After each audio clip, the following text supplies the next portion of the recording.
तो hello friends, welcome back to my channel. आज हम पढ़ेंगे issue of debenture from the point of view of redemption. अब ये क्या टॉपिक है? इसमें होता ही है कि कभी कभार कुछ कंडीशंस आती हैं कि अगर हम डिबेंचर को इशू कर रहे हैं तो उसे रिडीम कैसे किया जाएगा। अब ये क्या है, तो इसे एक फ्लो चार्ट के जरिए समझते हैं। हमने देखा था कि डिबेंचर इशू 3 तरीके से हो सकता है। एक तो हो सकता है पार से, एक हो सकता है प्रीमियम से, एक हो सकता है डिस्काउंट से। ठीक है, अब ये तो हो गया इशू करने की कंडीशन कि उसे पार पे भी कर सकते हैं, प्रीमियम पे भी कर सकते हैं, डिस्काउंट पे भी कर सकते हैं। अब जब बात आती है कि रिडम्पशन के साथ कंडीशन दे रखी हो, तो इसका मतलब है कोई जो डिबेंचर है वो इशू करा गया पार पे, और उसे हम 2 तरीके से रिडीम कर सकते हैं, या तो पार पे करेंगे या प्रीमियम पे करेंगे। ये सब में केस बनेगा, सिर्फ 2 ही होते हैं इसमें, डिस्काउंट पे नहीं हो सकता। पार, प्रीमियम, और ऐसे ही इसमें पार पे और प्रीमियम पे। अब हम समझ लेते हैं क्या है। जैसे कि हमने कोई डिबेंचर इशू करा पार पे, यानी कि जितनी उसकी फेस वैल्यू थी हमने उतने पे ही इशू करा, और हम उसे रिडीम भी ही उतने पे ही करेंगे, यानी कि पार पे करेंगे। इसका मतलब हमने 100 का डिबेंचर इशू करा था, हमने पब्लिक से 100 रुपये लिए थे।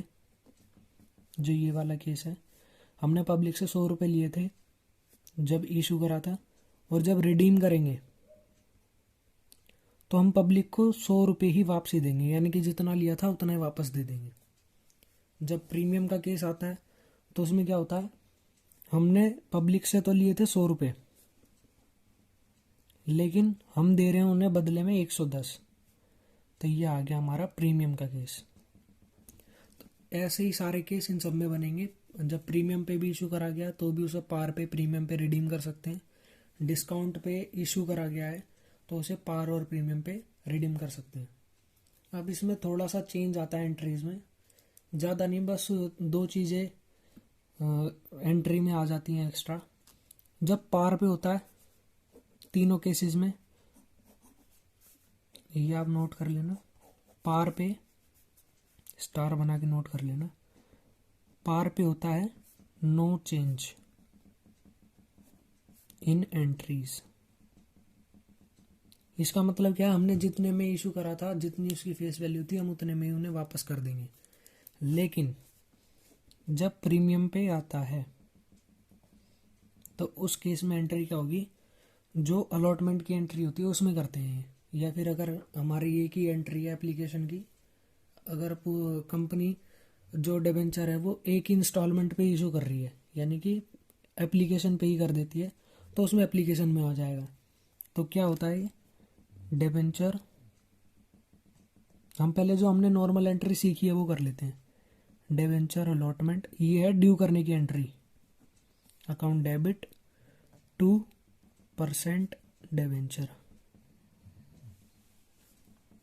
हमने आज तक यही पढ़ा है, यही वाली एंट्रीज पढ़ी है। अब इसमें 2 चीजें ऐड हो जाएंगी। एक तो होगा यहाँ पर loss on issue of debenture, account debit. ये 2 चीजें हैं जो हैं एक्स्ट्रा। किस केस में, अगर वो प्रीमियम पे रिडीम हो रहा है तो, और यहाँ पर आ जाता है premium on redemption of shares, shares ने डिबेंचर। ये 2 चीज़ें आती हैं एक्स्ट्रा, ये वाली और एक ये। अब इसका मतलब समझ लेते हैं। हमने क्या करा कि रिडीम होगा 1 साल बाद, 2 साल बाद, उसका खर्चा अभी ले लिया, यानी कि हमने लॉस अभी मान लिया कि अभी हमने खर्चा कर दिया, और एक अलग से हमारी लाइबिलिटी बना ली हमने कि ये प्रीमियम, अब ये देखो 2 लिखा हुआ है, यानी कि क्रेडिट है। क्रेडिट बैलेंस किसका होता है, लाइबिलिटी का। तो ये हमारे लाइबिलिटी साइड में होता है। इसका मतलब कंपनी जब भी रिडीम करेगी तो ये प्रीमियम पे दे देगी, और ये वाली प्रीमियम जो हमने अभी बुक कर ली है वो दे दिया जाएगा। तो ये आती है एंट्री में ज़रा सा चेंज। तो चलिए अब एक क्वेश्चन देख लेते हैं। तो अब ये क्वेश्चन देख लेते हैं। इसमें क्या दे रखा है, Ram limited issued 25,000 8% debenture of 100 each, all amount payable on application, redeemable at par after 6 years. यानी कि 25,000 डिवेंचर इशू करें, 8% वाले हैं, 100 रुपीज़ का एक है, और सारी जितनी भी अमाउंट है यानी कि 100 रुपीज़ वो एप्लीकेशन पे ही ले लिया जाएगा। इसमें बाकी कोई इंस्टॉलमेंट नहीं है अलॉटमेंट वगैरह की। और ये रिडीमेबल, ये है main line, redeemable at par after 6 year. इसको इग्नोर करो, ये कुछ मैटर नहीं करता इस टाइम। तो जब पार पे रिडीमेबल हो तो हमें कुछ नहीं करना, जैसे हमारी पहले एंट्रीज होती थी वैसे ही होंगी। तो क्या होएगा, सबसे पहले रिसीविंग की bank account debit to debenture application account. कितने से होगा, 25,000 डिवेंचर है और 100 का एक है, तो ये आ जाएगा 25 लाख। इसके बाद क्या होगा, क्या होता है, ट्रांसफ़र करने की entry, debenture application account debit to 8% debenture, same amount आ जाएगी। यानी कि जब भी रिडीमेबल एट पार हो तो उसमें एंट्रीज में कोई चेंज नहीं आता, जैसे हमने पहले सीखी है वैसे ही होंगी। तो अब एक देख लेते हैं क्वेश्चन जिसमें रिडीमेबल एट प्रीमियम हो। तो ये क्वेश्चन देख लेते हैं। इसमें लिखा है इशूड 365 9% डिवेंचर ऑफ 1000 ईच, यानी कि 365 डिवेंचर इशू करे हैं, 9% वाले हैं, एक डिवेंचर है 1000 रुपीज़ का, रिडीमेबल, ये मेन लाइन है, रिडीमेबल एट 10% प्रीमियम। तो जब प्रीमियम पे होता है तो मैंने बताया था दो चीज़ें एक्स्ट्रा जुड़ जाती हैं एंट्री में। और इसमें लिखा हुआ all amount is received on application, यानी कि इसमें आगे कोई इंस्टॉलमेंट नहीं है। अगर आगे भी कोई इंस्टॉलमेंट आती है तो आपको अलॉटमेंट पे करना, जो ट्रीटमेंट में इसमें कराऊंगा अलॉटमेंट पे करना, बाकी सारी एंट्री सेम होंगी। तो कर लेते हैं। पहले आता है रिसीविंग का, bank account debit to debenture application account, कितने से होगा, 3,65,000। अब ये 3,65,000 कैसे आया, 365 डिवेंचर इशू करे हैं, 1000 का एक है, तो 365 मल्टीप्लाई 1000, तो ये इतना आ जाएगा। इसके बाद आती है ट्रांसफ़र करने की एंट्री। तो हमने ट्रांसफ़र करने की एंट्री क्या सीखी थी, debenture application account debit to कितने परसेंट है, 9%, टू 9% डिवेंचर अकाउंट। कितना आएगा, इसमें सेम अमाउंट आएगा 365।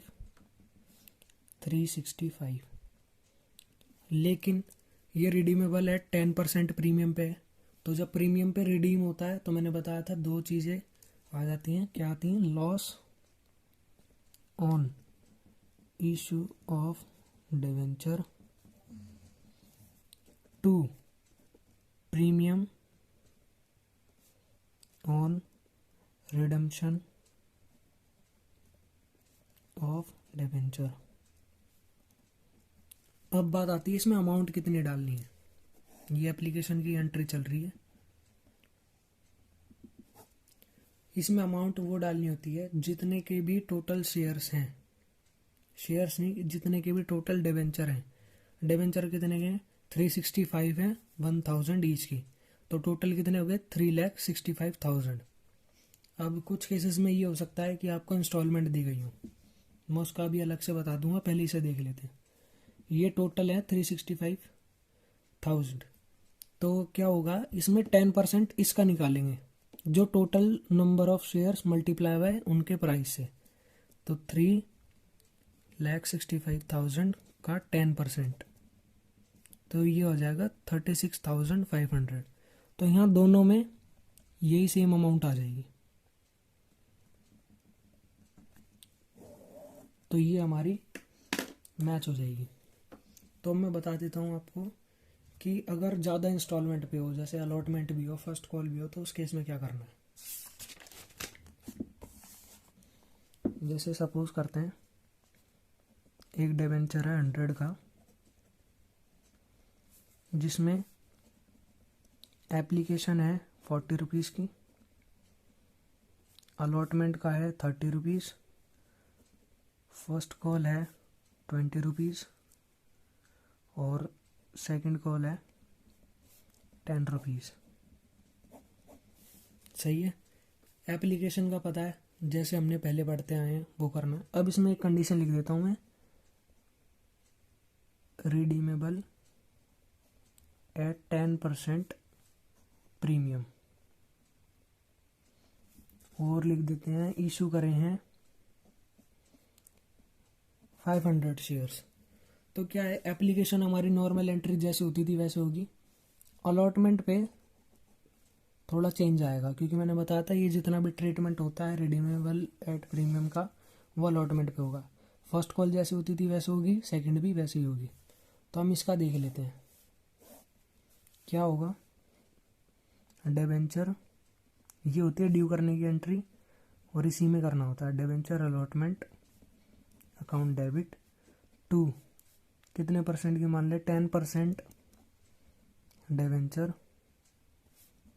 अकाउंट। इसमें कितना आएगा, हमने टोटल इशू करे हैं 500 और अलॉटमेंट पे हमें मिलने हैं 30 रुपये। तो 500 मल्टीप्लाई बाय 30 कितना हो गया, 15,000। इसके बाद हमें 2 एक्स्ट्रा चीज़ें यहाँ पे डालनी होती हैं। कौन सी थी वो, loss on issue of debenture account to premium. इसे रट लो बिल्कुल, क्योंकि ये इसमें ज़्यादा कुछ नहीं है, बस ये 2 चीज़ें एक्स्ट्रा आनी है। Premium on redemption of debenture account. अब जैसे मैंने पहले करके दिखाया था यहाँ पे कि हमने 3,65,000 का 10% कर दिया, तो ऐसे ही अगर आप यहाँ पर कर देंगे तो गलत हो जाएगा। जैसे हमने 15,000 का 10% कर दिया तो गलत हो जाएगा। क्यों, क्योंकि जो टोटल ये तो है 30 रुपीज़ के अकॉर्डिंग, लेकिन हमारा एक डिबेंचर है 100 रुपीज़ का, तो उससे कैसे होगा। हमारे टोटल वैल्यू निकालते हैं, हमें कितनी मिलेंगी, 500 मल्टीप्लाई बाय 100। ये थे हमारे टोटल नंबर ऑफ डिबेंचर और ये थी उनकी फेस वैल्यू। यानी कि हमें इतने डिबेंचर इशू करने पे कितने रुपए मिलेंगे, 50,000 रुपये। 50,000 ही आएगा। सही है। अब 50,000 पे हमें 10% निकालना है, यानी कि टोटल जो हमें अमाउंट मिलेगी उसका 10%। अब 50,000 का 10% निकालेंगे तो ये आ जाएगा 5,000। यहाँ पर वो अमाउंट आएगी। ठीक है, तो आज के लिए इतना ही। अगर आपको अच्छा लगा हो, कुछ समझ आया हो, तो लाइक कमेंट शेयर करें और चैनल को सब्सक्राइब करें।